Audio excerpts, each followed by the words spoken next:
Third, the open view squares with our experience. Here's the thing. Whatever you believe, you're going to live like an open theist. Because there's no other way to live. It's true. Everyone lives and thinks like an open theist. There's no other way to live. You will respond to things tonight and tomorrow and the rest of your life in this way. You'll assume that most of the world is not up for you to decide, but a small part is. You'll presuppose a lot of determinate things about the future, but you'll also presuppose that some things are up to you to decide. You're going to live like that. If I'm making a decision about what airline to take to go on a certain trip, I have to presuppose the airline will be there, which these days is quite a risk, I suppose.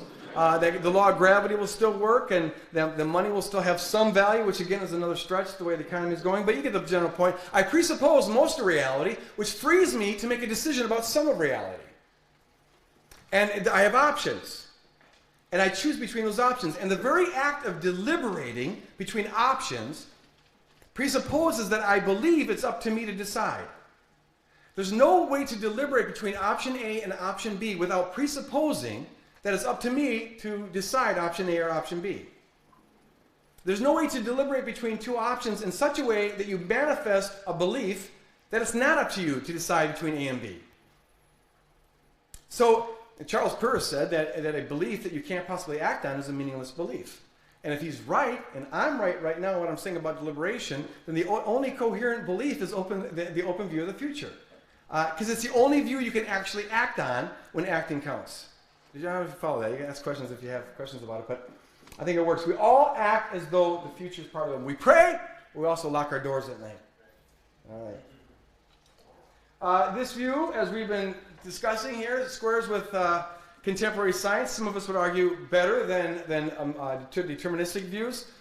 Increasingly, the paradigm of science, as we've been talking about in the conference last summer, as presupposing, or at least holding up the possibility of spontaneity and creativity and openness. Newtonian mechanism is no longer the predominant paradigm in many fields of science. And this is the view of the world that some of us believe that we are moving into on the scientific end of things.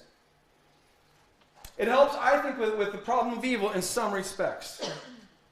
At least to this extent. I used to really puzzle over why God would create human beings that he knew were going to go to hell. I can understand why God would give freedom with the risk that people might use it to damn themselves and maybe harm other people and so on. But why would you give freedom if you know that they're going to use it in a way that would land them in eternal hell? Even worse, why would you give freedom if you predestined them to go to hell? Which I guess means you didn't really give them freedom. But it's one thing to say that. It's like you can understand a parent perhaps giving an 18-year-old who wants to go hunting a gun. But when you read a story we read a couple years ago about some parents who gave their psychotic son, who had suicidal tendencies and obsessed on guns and killing himself, why they gave him a gun, because they're almost certain he would use it to kill himself, well, that seems kind of criminal.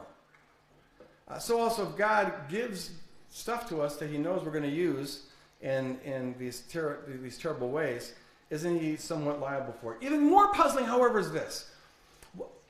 Why would God plead with people all their life to get them to accept him and obey him and be saved if he knows or ordains that they aren't going to be saved?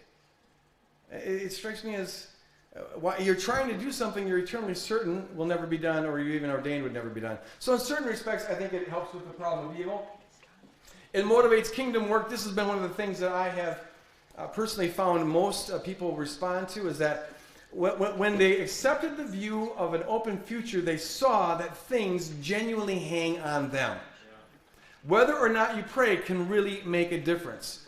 Whether or not you live a certain life, things genuinely hang on this. It takes away that sense that so many people have that life is sort of a pro forma activity. If the future is exhaustively settled, whether it's settled in God's mind or in God's will, it's very easy to get a sense that you're just going through the motions. Que sera, sera. But in the open view, things genuinely hang on whether or not you pray, live a certain way, and other things. And the one hand, it's kind of awesome. I mean, it's like, whoa, we've really got some responsibility here. On the other hand, it really infuses life with significance. You really are a partner with God.